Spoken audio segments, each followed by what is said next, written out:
வணக்கம் ஸ்பைசி. செல்வராகவன் தூக்கு தண்டனை இருக்கிற கைதி ஒய்ஜி மகேந்திரன் சார் அவரை பார்க்க வராரு. செல்வராகவன் ஒரு நொங்கு வியாபாரி, ரொம்ப வருஷமா கல்யாணம் ஆகல. குஷி பொண்ணோட வரன் வருது. செல்வராகவன் நல்ல மனசு நேர்மையை பார்த்து கல்யாணத்துக்கு ஒத்துக்கிறாங்க. இவங்க 2 பேர் வாழ்க்கையும் கல்யாணம் பண்ணி நல்லா ஒழுங்கா போகுது. ஒய்ஜி மகேந்திர சார் அந்த தொகுதி எம்எல்ஏ நல்லவர். இவரோட மச்சம் மை கோபி அந்த ஊர்ல கம்பெனி வச்சு நடத்திட்டு இருக்காரு. வட்டிக்கு பணம் கொடுக்காரு. செல்வராகவன் பக்கத்து வீட்டு பொண்ணு வட்டிக்கு பணம் வாங்குறாங்க.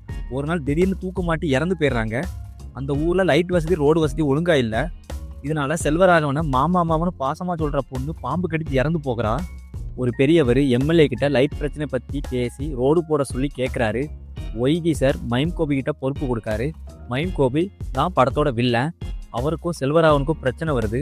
செல்வராகவன் அந்த பெரியவரை மறுபடியும் கூட்டிட்டு எம்எல்ஏ ஒய்ஜி மகேந்திரன் சார் கிட்ட இதை பத்தி பேச போறாரு. மைம் கோபி 150 ஓட்டு இருக்கிற கிராமத்துக்கு ரோடு தேவையில்லைன்னு சொல்ல எம்எல்ஏ அடிச்சிடுறாரு. இதுக்கு பழி வாங்குற மாதிரி செல்வராகவன் ஹோட்டலை அடிச்சு உடைச்சிடறாரு அவரு மைன் கோபி. செல்வராகவன் மனைவி குஷி பிரெக்னென்ட் ஆகிறாங்க. எல்லாம் நல்லா போன நேரத்தில் குஷியும் ஒரு நாள் தூக்கு மாட்டி தற்கொலை பண்ணிக்கிறாங்க. குஷியும் பக்கத்து வீட்டு பொண்ணு எதுக்காக தற்கொலை பண்ணிக்கிறாங்க, என்ன பண்ணதுனால செல்வராகவன் தூக்கு தண்டனை கைதி ஆகாரு, இது எல்லாம் தான் மனிதன் தெய்வம் ஆகலான்னு படத்தோட கதை. ஒரு சின்ன கிராமத்தில் வட்டிக்கு விடுற கெட்டவன் என்னெல்லாம் பண்ணுறான், இதுதான் கோர் கான்செப்ட் இந்த படத்துக்கு. இன்னும் கிராமங்களில் இந்த வட்டிக்கு விடுற ஆள் ஏழை பெண்கள்கிட்ட எப்படி தப்பாக நடந்துக்கிறான், இன்னும் நடந்துக்கிட்டு தான் இருக்குது துயரம். கிளைமாக்ஸில் கொஞ்சம் மனசை நெருட வைக்கும். ஹாப்பியாக ஸ்டார்ட் ஆகி ஃபீல் கூட்டாக படம் இருக்கும்னு நினச்சேன். ஆனால் சேட் எண்டிங் கொடுத்துட்டாங்க. செல்வராகவன் தான் நியாயத்தை சொல்ல வாய்ப்பு இருந்தும் அவர் சொல்லலை. அதுதான் மனிதன் தெய்வம் ஆகலாம். ஹீரோயின் குஷி அருமையாக அழகாக சூப்பராக நடிச்சிருக்காங்க.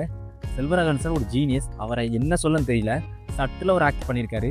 கௌசல்யா மேடம் அவங்களும் நல்லா நடிச்சிருக்காங்க. நெகட்டிவ் கிளைமாக்ஸ் தான். நல்லா வாழணும்னு நினச்சி கடைசியில் தூக்கு தண்டனை கைதியாகி தான் இருக்கார் Selvaraghavan. One time watchable movie தான். இந்த படத்தை ஒன் டைம் தான் பார்க்க முடியும். ஏன்னா கிளைமாக்ஸ் கொஞ்சம் நெருடலாக இருக்கும். போய் பாருங்க, நல்லாயிருக்கு.